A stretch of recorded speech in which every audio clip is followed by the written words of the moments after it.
Wattunna jaji nabitta angka sakda masuk ke suduk na Ka'bah. Sakda nang kalinga tahu tapi degaga tahu mak bicara. Suara itulah yang lahir bersama Rasulullah. Angka tu pat tepun atau pandritai riolo. Sapai ayak si jajiangan na nabitta.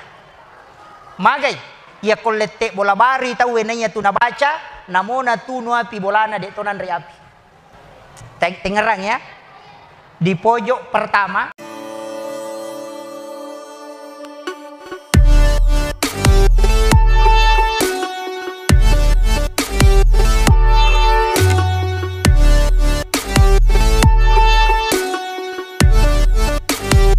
Assalamualaikum warahmatullahi wabarakatuh. Maulaya salli wa sallim daiman abada ala habibika khairil halqi kullihim. Huwal habibul ladzi turja syafa'atuhu likulli khawlim minal ahwalil muqtahimi. Ya Rabbi bil Mustafa balligh maqasidana waghfir lana ma madha ya wasi'al karami. Ila hadratin Nabil Mustafa sallallahu ala sayyidina Muhammadin al-Fatihah. A'udzu billahi minasyaitonir rajim. Alhamdulillah rabbil alamin arrahmanir rahim maliki yaumiddin iyyaka na'budu wa iyyaka nasta'in. Shiratal ladzina an'amta 'alaihim ghairil maghdubi 'alaihim. Allahumma nawwir qulubana wa quluba jami'i man hadara fi majlisina hadza binuril ma'rifah wa ilmil mukashafah wal basirah wal iman wal islam. Ya Fattahu ya Alim iftah qulubana wa qulubahum futuhal arifin. Rabbana iftah bainana wa baina qaumina bil haqqi wa anta khairul fatihin. Amin amin ya rabbal alamin. Hadratal muhtaramin wal muhtaramat ikhwanu fillah, seluruh hadirin wal hadirat, tamu undangan, hadirin jamaah Maulidin Nabi yang insyaallah dirahmati dan dimuliakan oleh Allah Subhanahu wa taala. Wabil khusus para pengurus masjid, para imam dan pegawai syarah, para ketua pembangunan, tokoh masyarakat, tokoh agama, para alim ulama, ibu-ibu majelis taklim dan seluruh hadirin wal hadirat yang insyaallah dirahmati dan dimuliakan oleh Allah Subhanahu wa taala. Alhamdulillah wa syukrillah wa la haula wa la quwata illa billahi wa huwal aliyyil azim. Hasbunallah wa ni'mal wakil, ni'mal maula wa ni'man nasir.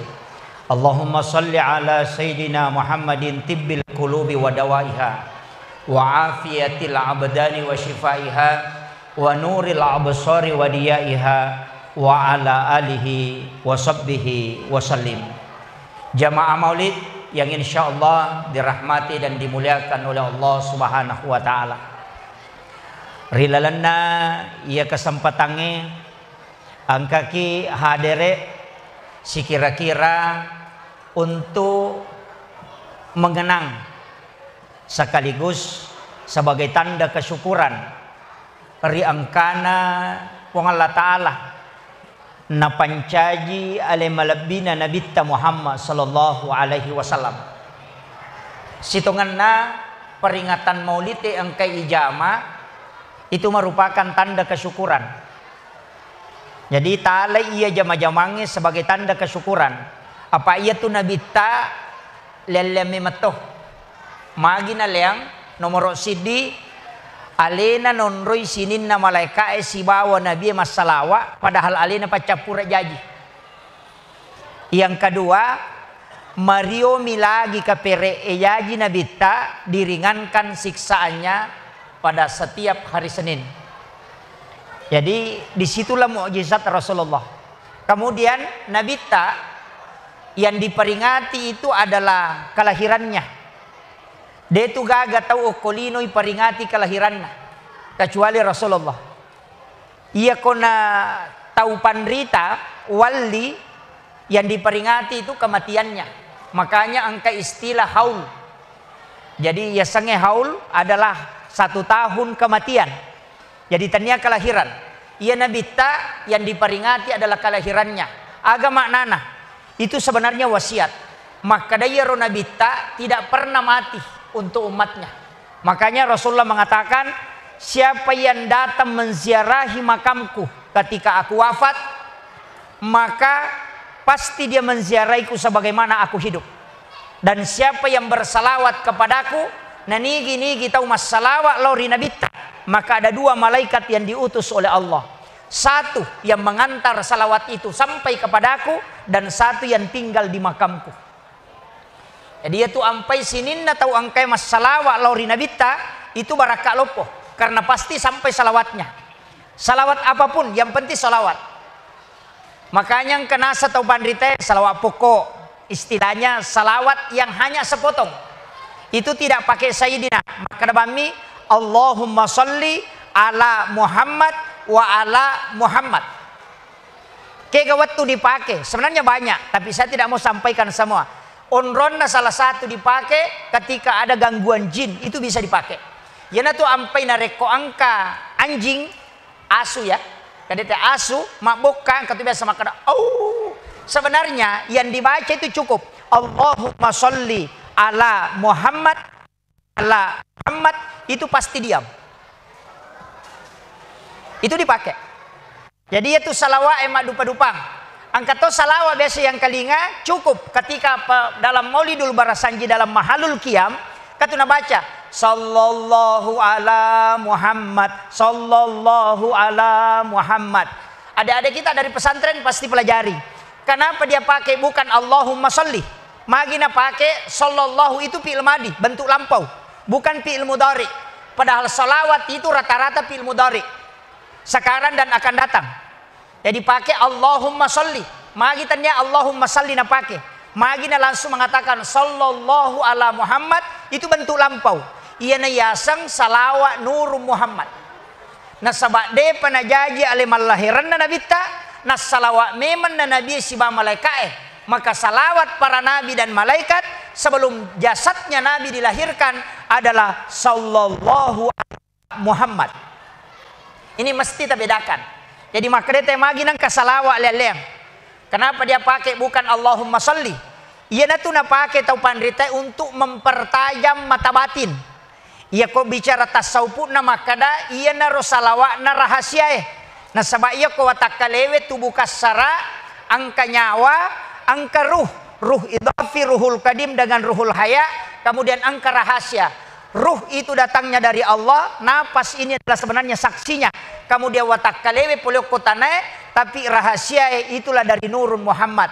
Itulah makna kalimat laulaka ya Muhammad lama ahlaktul makhluk. Seandainya tanya iko Muhammad, akatalui na pakoling degaga sewa upakang karilebok na tanaiwe.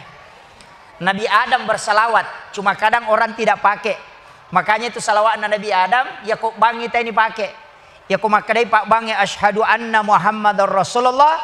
Kita baca marhaban bika ya habibi qurrata aini ya Rasulullah. Saya baca dalam beberapa kitab itu ternyata berbeda. Angkat baca marhaban bika ya habibi, angkat baca marhaban bi zikrillahi taala, angkat baca raditu billahi rabba wa bil islami dina wa bi Muhammadin nabiyya wa rasula. Itu ada 3 versi. Kayak gimana pakai. Ia kumakadai pak bange asyhadu an la ilaha illallah tapasi tumpui dua kanukun dok limata napati mau ukuingat tak tabacai marhaban bika ya habibi qurrata aini ya Rasulullah, kemudian usapkan ke mata 3 kali. Nabi dalam hadis mengatakan, siapa yang ketika disebut namaku dalam azan kemudian membaca doa ini, maka dia tidak akan buta matanya hingga dia meninggal. Jadi aku ciaki maka kacamata ya rota pakai. Tapalah nih. Kalau tidak hafal itu pakai yang kedua, raditu billahi rabba wa bil islami dina wa bi Muhammadin sallallahu alaihi wasallam nabiyya wa rasula. Tapalah miro. Kalau hafal alhamdulillah. Nabi katakan begini, siapa yang membaca raditu billahi rabba wa bil islami dina wa bi Muhammadin nabiyya wa rasula. 3 kali atau 7 kali, itu dalam hadis. 7 atau 3. Nabi dahulukan 3 kali dia baca atau 7 kali di waktu pagi dan petang. Ele si bawa reweng, maka dia nabita Allah akan meniupkan angin dari dalam surga langsung masuk ke kalbunya. Ini ilmu, Pak. Jadi nigi baca ya akatallu atau akapitu koele si bawa korewengi, maka Allah akan meniupkan angin dari dalam surga langsung masuk ke kalbunya sehingga dia merasa tenang dan tidak pernah merasa susah. Kenapa ulama masalah besar dia hadapi tapi dia hanya tenang, kadang senyum, karena memang Allah mengkoneksikan kalbunya dengan angin dari di surga. Mereka tu tahu cede-cede masusah, cede-cede macai, cede-cede masumpah bape nadina, cede-cede codok. Kenapa? Karena dia tidak membuka jalur kalbunya dengan surga. Yana tu nak kada tahu pandrita, patamaiwi anginna suruga atimu. Kayak kena masuk. Baca kalimat ini. Ini hadis Nabi, hadis sahih. Raditu billahi rabba wa bil islami dina wa bi Muhammadin sallallahu alaihi wasallam nabiyya wa rasula. Salasa marat akati katalu, atau bisa dibaca 7 kali kata Nabi. Saya yang saya amalkan pribadi itu 7 kali. Karena itu angka 7 itu ada hikmahnya. Sebenarnya saya tidak mau buka ilmu hikmah. Saya kemarin dapat satu kitab, ini sangat luar biasa, Pak. Itu dalam kitab Kansun Najah was Surur yang ditulis oleh Imam Abdul Hamid Al-Qudsi, Syekh Muhammad Abdul Hamid Al-Qudsi. Ulama ini diangkat sebagai guru besar di Makkatul Mukarramah. 9 tahun di Mesir, 11 tahun di Syria. Kemudian masuk ke Mekah 13 tahun. Kemudian ke Jawa 9 tahun. Masuk ke Sulawesi Selatan 3 tahun 8 bulan. Baru kembali ke Jawa. Kenapa orang tua dulu kita itu banyak tahu ilmu hikmah? Karena masternya ilmu hikmah pernah datang ke Sulawesi Selatan. Itu mengajar kepada ulama kita. Yana tu ampai tomatot tariolo megalat dapat disengang napahang, padahal sekarang orang tidak temukan. Mega tau pandrita makoko dena runtui, mega ustaz dena lolongang ngiro magai, karena yang pernah mengajar adalah ilmu hikmah paling tinggi yang menemukan adalah Syekh Muhammad Abdul Hamid Al-Qudsi. Beliau ini menulis 1838 kitab. Bayangkan itu, si sabbu arwara tuna taluplo ruwa kita noki, kemudian baru meninggal. Ini ulama besar. Termasuk tadi salah satu kitabnya Kansun Najah was Surur. Ia nak kita ahasi dia setangkalinga angka istilah capuraba. Itu capuraba. Hari Rabu terakhir di setiap bulan. Padahal sebenarnya itu keliru. Yang disebutkan oleh Syekh Muhammad Abdul Hamid Al-Qudsi adalah hari Rabu terakhir di bulan Safar, bukan semua bulan. Jadi capana ulas Safar, arabapa capurang, itu dia tulis itu. Bahwa Allah menurunkan 320.000 bala dari lauhun mahfuz ke langit-langit dunia pada hari Rabu terakhir di bulan Safar. Ia natuna kadate majayo la mapak boting, majayon ri mapamula, nareko capur rabai. Nah sebab magai Allah menurunkan 320.000 bala, tapi itu hanya di bulan Safar, bukan semua bulan. Cuma kemungkinan tomatot tariolo dan ulema pelai, maka daulah siaga sehingga dia pukul rata. Pokoknya semua Rabu terakhir. Nah ini yang jadi masalah. Itu penting saya sampaikan. Makanya lalan nasi taung itu turun bala di situ, dan itu dia tulis dalam kitabnya. Saya juga pernah kenal istilah pemali. Dewi sangi tahu baru apa pakai dah. Kalimat pemali itu adalah kalimat pengganti bid'ah, kafir, murtad, musyrik. Itu penggantinya. Jadi dia nak ada bid'ah, tapi apa yang dia pakai? Pemali. Coba. Karena istilah pemali itu mengandung 3 unsur. Bisa dia haram, bisa dia makruh, bisa dia mendatangkan mudarat. Agan asam. Pemali sandre oko daun pintu Tahu? Tidak boleh sandar di daun pintu. Kenapa? Coba buka kitab Hadratus Syekh Hashim Asy'ari dalam kitab Akhlaqul Libanin. Hadis Nabi, hadis sahih. 8 perbuatan yang menolak datangnya rezeki selama 40 hari. Salah satu dari 8 itu adalah bersandar di daun pintu. Itu hadis. Dan itu Hadratus Syekh Hasyim Asy'ari adalah kenapa dikenal dengan Hadratus Syekh? Karena dia hafal kutubus sittah. Coba, kurang lebih ratuna hadis nafala, sehingga dia bisa memilih mana hadis yang sahih, mana yang lemah. Bayangkan di luar kepala 600.000 hadis Nabi dia hafal. Sehingga itu sebenarnya kitab ini dipelajari di madrasah ibtidaiyah. Itu Akhlakul Libanin, bab terakhir, 8 perbuatan kapamu pigawi patapulo sona itolak dalem. Itu hadis. Yang pertama bersandar di daun pintu, yang kedua membuka jendela sesudah sholat asar, yang ketiga menggunakan pakaian yang sementara dipakai sebagai lap, matangangi pakai baju jeans yang lulukan, kadangkala cangkiri iluluka pakai dastarta. Itu menolak rezeki 40 hari. Itu hadis Nabi, Pak. Banyak perempuan yang kena. Ya, istilahnya teman-teman tariolo pemali. Kemudian saya juga pernah dengar ini banyak pemali ipak beni sesae seliwak bola. Itu ada dalam kitab Iyana. Siapa yang simpan cuciannya di luar rumah dan bermalam, maka jangan dia menggunakan pakaian itu kecuali dia mencuci kembali, karena di situ jin sudah bermalam dan itulah sumber datangnya penyakit. Coba, itu hadis. Coba. Makanya tomatot teriolo istilah pemali na pakai nasabak denis sangi makada haram, makruh atau bagaimana? Jadi makada bami pemali nasabak dena tersinggut teh ko makada pemali. Ya mi ko makada bid'ah angka capana neraka. Ini yang banyak sekarang. Maulid bid'ah, Isra Mi'raj bid'ah. Nasabak makada kullu bid'atin dalalah. Semua yang mengada-ngada itu sesat. Semua yang baru tidak pernah dilakukan oleh Nabi, tidak pernah dicontohkan. Ya kau makade kodenang kena pigau inabita denang kena contohkan inabita. Jangan pernah pakai kacamata. Makadalino bukan, kacamata itu bukan dunia, karena dia dipakai membaca Al-Quran. Coba. Ini sederhana, Pak. Tidak dia pisahkan, ada cabang pokok ajaran, ada inti pokok ajaran. Cabang pokok ajaran itu pakaian. Inti pokoknya menutup aurat dan hiasan. Itu yang islaminya. Tapi kalau tradisinya modelnya apa? Kalau orang Jepang pakai kimono.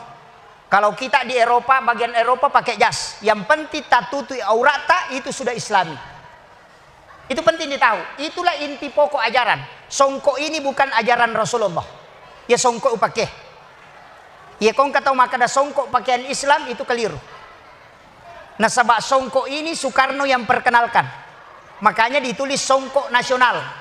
Di zaman Soeharto, nareko angka menteri ilanti mau Kristen, mau Protestan, tetap harus pakai songkok hitam. Harus, karena dia pakaian tradisi. Budaya di Indonesia, Soekarno yang perkenalkan. Masuk ke pesantren, dirubah namanya. Tanya songkok, agak, kofiah. Bendanya tetap sama, tapi dirubah namanya. Penutup kepala, magai dalam agama dibolehkan menggunakan penutup kepala supaya rambut tidak turun ke jidat pada saat kita sujud. Imam Asy-Syafi'i dalam fikihnya mengatakan 3 halai rambut telu lampa mi ulua no okolin roe pada saat kita sujud dalam sholat menjadi pelapis bagi laki-laki bukan perempuan. Bagi laki-laki maka makruh hukumnya pakai songkok, tapi ya kau tahu gondolo aja tak songkok. Maka keliru yang mengatakan ya nang kata mas sampajak dena songkok maka roi sampajana itu keliru. Itu harus ditahu fungsinya. Kalau perempuan 1 lembar rambutnya kelihatan itu mutlak batal sholatnya. Bukan karena menghalangi, tapi rambut wanita adalah aurat dan syarat sahnya sholat menutup aurat. Bagi teman-teman yang baru mampir dan bergabung di channel Haji Bugis, kami ucapkan selamat bergabung. Jangan lupa tekan tombol subscribe dan aktifkan tombol notifikasi yang ada di bawah agar teman-teman mendapat notifikasi terbaru bila ada video terbaru dari kami. Dan bagi teman-teman yang sudah subscribe, kita ucapkan terima kasih banyak. Semoga Allah Subhanahu wa Ta'ala membalas kebaikan teman-teman semua dengan rezeki dan pahala yang melimpah. Insyaallah. Amin ya rabbal alamin. Silahkan bagikan video ini bila video ini merasa bisa bermanfaat untuk orang lain. Semoga kita bisa mendapatkan percikan amal jariah karena telah membagikan kebaikan-kebaikan berupa ilmu yang insya Allah bermanfaat bagi siapapun yang menyaksikannya. Kita lanjutkan menyaksikan. Kayaknya hati-hati ibu-ibu. Ini yang bahaya. Kayaknya kalau saya tidak mau bahas fikih. Kalau fikih itu agak berat. Kajian agama saya mengatakan kenapa berat, karena di situ khilafiyah banyak. Saya dipanggil untuk berikan hikmah maulid. Intinya begini. Saya kembali tadi, sholawat dibaca supaya tidak buta. Kalau tidak mampu pakai itu tadi, pakai yang kedua. Pada saat berwudu, ya koma jenneki, pada saat membasuh muka, tabuka imatatta, jangan ditutup. Jadi ya koma jenneki, koma julumatai, aja tertutup imatatta, biarkan dia tersentuh air, maka mata itu akan terjaga terus. Dia membasuh buta. Ya kode itu le pakai ya roh, pakai yang ketiga. Ya koma ngaji ki, tiba pada ayat innallaha samiun basir. Nadapi ya royae, tatandra kedua ibu jari, pakai ndok lima tak, tatandra ya roya kurangnya. Kemudian angkat, masukkan ke langit-langit. Kemudian letakkan di kedua mata. Baru bacalah haula wala quwata illa billahi wa huwal aliyil azim. Kemudian terus ke belakang, baru tindis. Ya koma dengoi kota tandra ido cilita. Kemudian baca salawat satu kali. Agak hikmana, maka dia urut tesebisri, tidak akan buta matanya dan tidak akan tuli, dia akan meninggal. Dena baru parengkalingai si bapak kita. Itu barakatnya itu Pak Bu. Dan itulah yang diamalkan oleh para ulama kita sehingga pendengarannya kuat. Cuma kadang-kala di ko mengaji ki, nadena namana saya baca korangnya melini kacamata, itu keliru. Kodena mana satita korangnya berdoa kepada Allah, sholat sunnah hajat 2 rakaat, kemudian minta kepada Allah, ya Allah sempurnakan penglihatanku kembali untuk membaca Al-Quranmu tanpa alat. Itulah yang dilakukan para ulama kita sehingga dia tidak pakai kacamata. Yo puidi langsung praktis nah. Insya Allah dikembalikan itu. Tapalak miro toh? Tapalak niro. Ini yang paling pendek. Makanya ini sebenarnya masih tataran salawat kepada Nabi. Kalau Sahih Bukhari, Muslim, salawat yang paling afdal kata Nabi, yang hari itu salawat pada tahiyat terakhir dalam sholat. Allahumma salli ala Muhammad wa ala Muhammad, yang pakai Sayyidina. Allahumma salli ala Sayyidina Muhammad wa ala ali Sayyidina Muhammad, kama sallaita ala Ibrahim wa ala ali Sayyidina Ibrahim, wa barik ala Sayyidina Muhammad wa ala ali Sayyidina Muhammad, kama barakta ala Sayyidina Ibrahim wa ala ali Sayyidina Ibrahim fil alamin innaka Hamidun Majid. Itu salawat yang paling sempurna kata Nabi. Tapi apakah salawat yang lain dilarang? Tidak. Karena engkau sahabatnya Nabi tak baca salawat, kemudian Nabi mengatakan engkau diampuni karena engkau membaca itu. Ini penting. Makanya salawat itu banyak Bu. Megal ada. Termasuk tadi yang saya baca, salawat tibbil qulub. Allahumma salli ala Sayyidina Muhammadin tibbil qulubi wa dawaiha wa afiyatil abdani wa shifaiha wa nuril absari wa diyaiha wa ala alihi wa sahbihi wa sallim. Itu salawat untuk penyembuhan. Ini kadangkala saya dalam kitab Qawaidul Basmalah fit Tasawuf wal Hikmah itu ada dijelaskan oleh ulama kita apa kaidah-kaidah termasuk basmalah dengan solawat ini. Sebenarnya itu bismillah ada 27 basmalah. Jadi 20 tupi itu bismillah. Solawat itu ribuan karena banyak ulama yang menemukan solawat dengan mimpi ketemu Rasulullah. Termasuk Simtud Durar itu kan sebenarnya solawat. Jadi ada satu ulama itu yang mimpi ketemu Nabi. Kemudian dia menghadapkan kepada Rasulullah, saya menulis satu syair untukmu ya Rasulullah. Kemudian setelah dia baca, Nabi tersenyum. Nabi tersenyum dan menganggukkan kepalanya. Dan dia minta izin untuk menulisnya. Sehingga lahirlah buku Simtud Durar itu. Jadi ini penting. Ya dia tuh tahu pandrita ya Pak, beda. Sekarang orang melemahkan hadis hanya karena pembacaan. Ulama dulu melemahkan hadis karena mimpi ketemu Nabi. Itu beda. Makanya Hujjatul Islam Imamul Ghazali agak nasem. Ketika muridnya bertanya, wahai imam, saya menemukan hadis di dalam kitabmu, itu ada hadis yang saya tidak pernah baca dan temukan di ulama yang lain.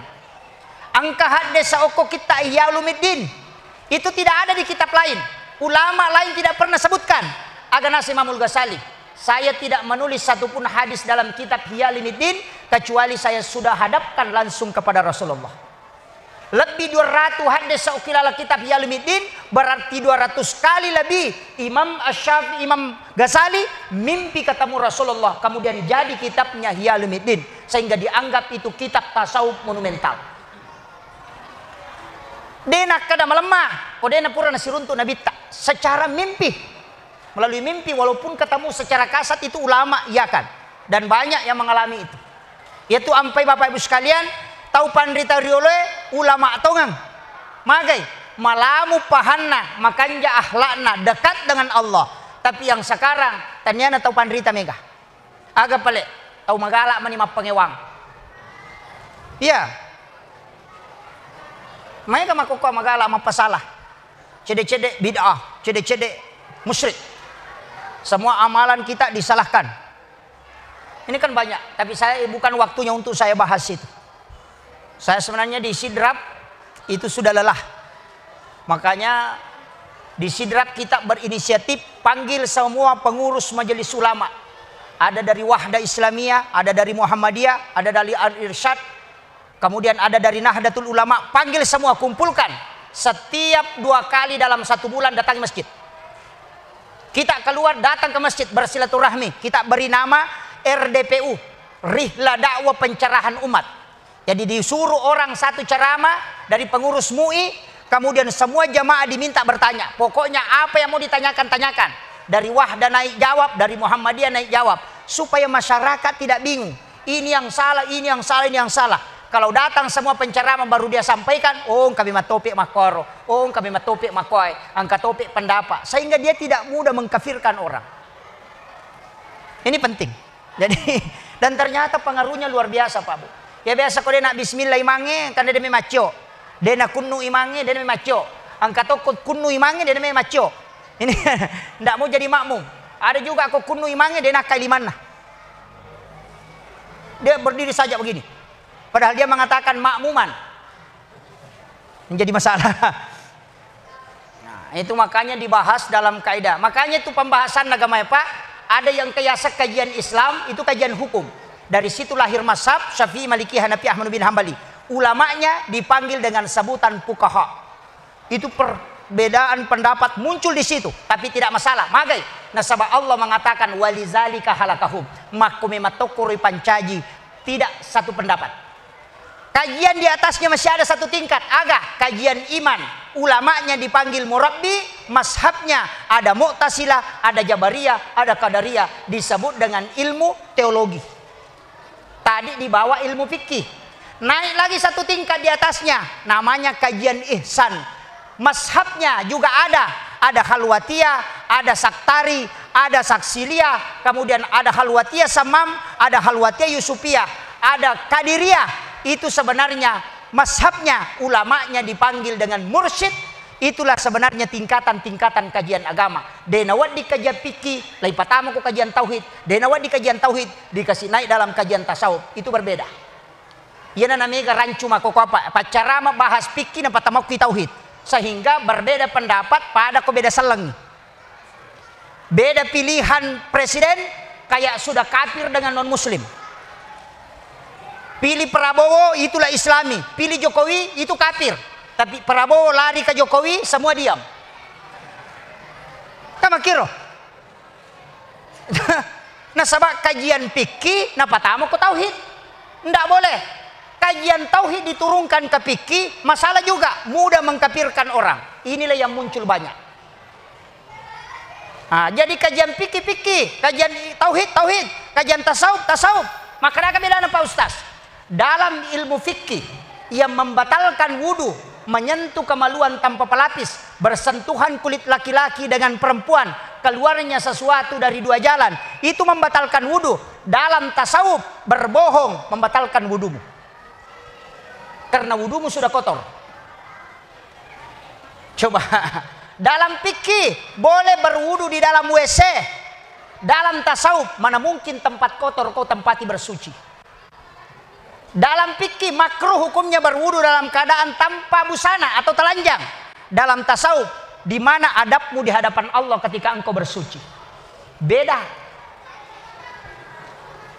Ilmu fikih ya kau malasai berobat karena tidak ada penyakit yang diturunkan oleh Allah. Degaga Pak Burana. Dalam tasawuf, orang yang sakit berobat itu tidak bersyukur. Itu kufur nikmat. Karena Nabi mengatakan, "Sesosiwanni minakan nalasa ummaku, si tahu dosana nalega pong Allah Ta'ala." Makanya dia tidak berobat. Syukuru miku malasai. Beda tasawuf, beda fikih. Kalau fikih makan di warung yang penting bayar. Kalau tasawuf jangan makan sebelum bayar. Bayar dulu baru makan. Coba. Itu beda. Jadi ya kau bicara tasawuf itu berarti adab. Ya kau adab tinggi kedudukannya. Tanya antara halal dengan haram. Tapi apakah pantas atau tidak? Meludah menghadap ke Baitullah itu tidak boleh bagi seorang sufi. Mana mungkin kau menghadap ke tempat ibadahmu kemudian engkau meludah. Coba.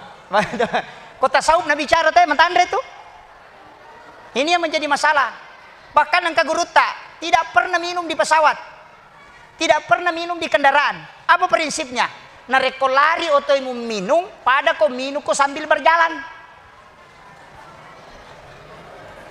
Itu tasawuf.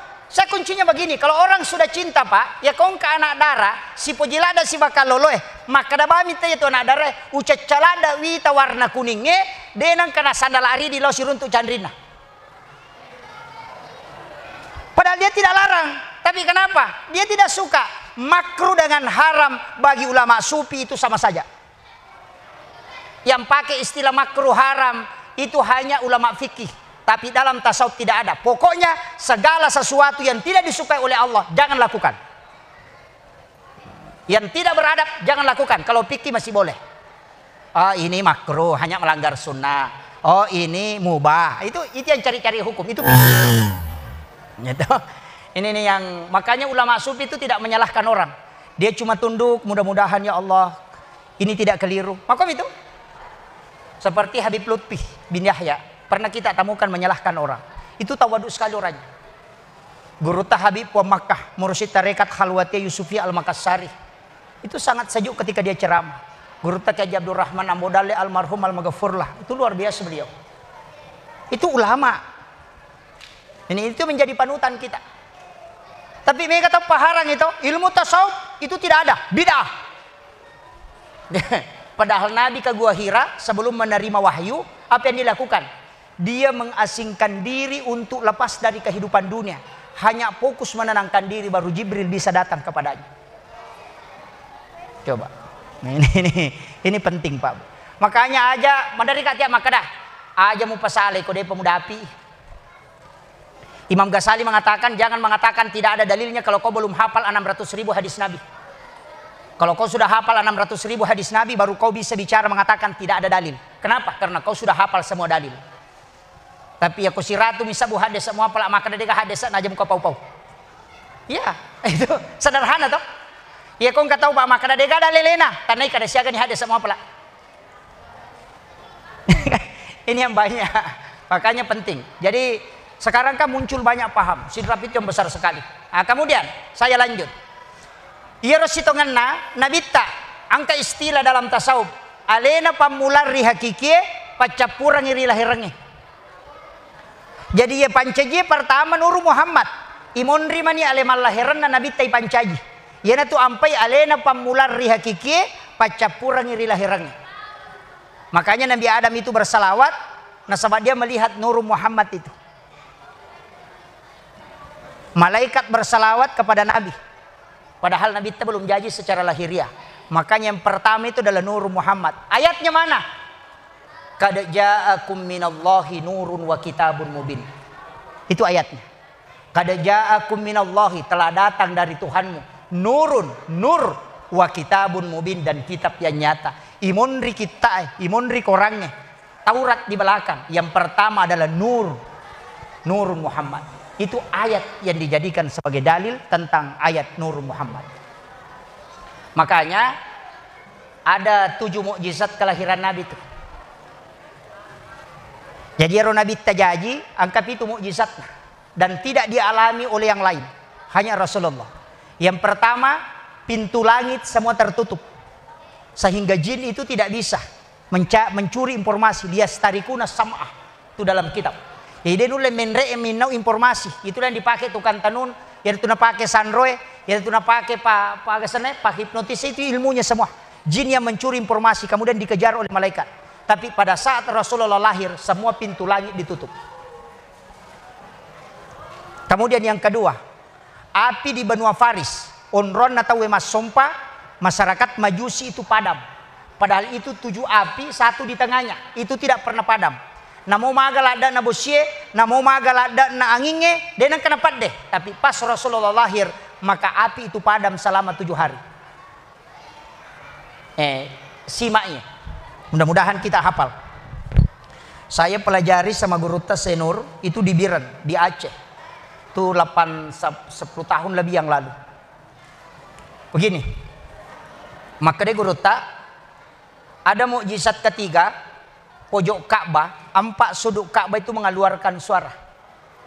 Dan itu diakui oleh para orang-orang Yahudi pada waktu itu. Wattunna jaji nabita angka sakdam masuk ke sudut na Ka'bah.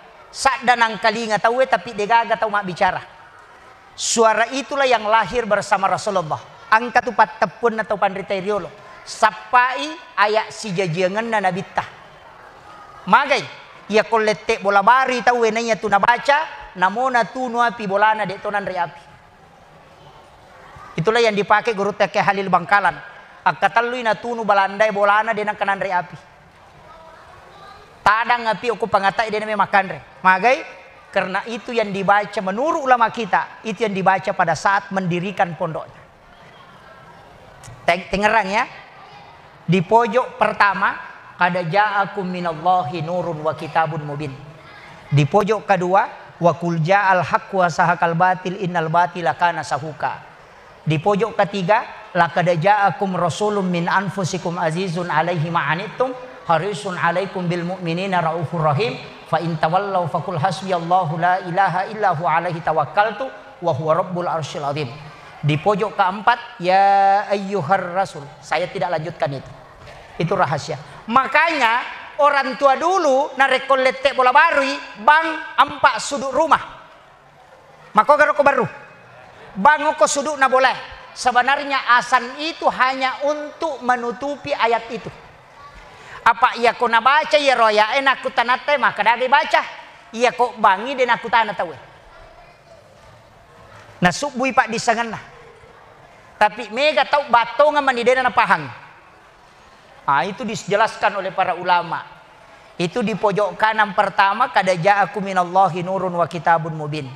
Pojok kedua wa qul ja'al haqq wa sahaqal batil innal batila kana sahuka.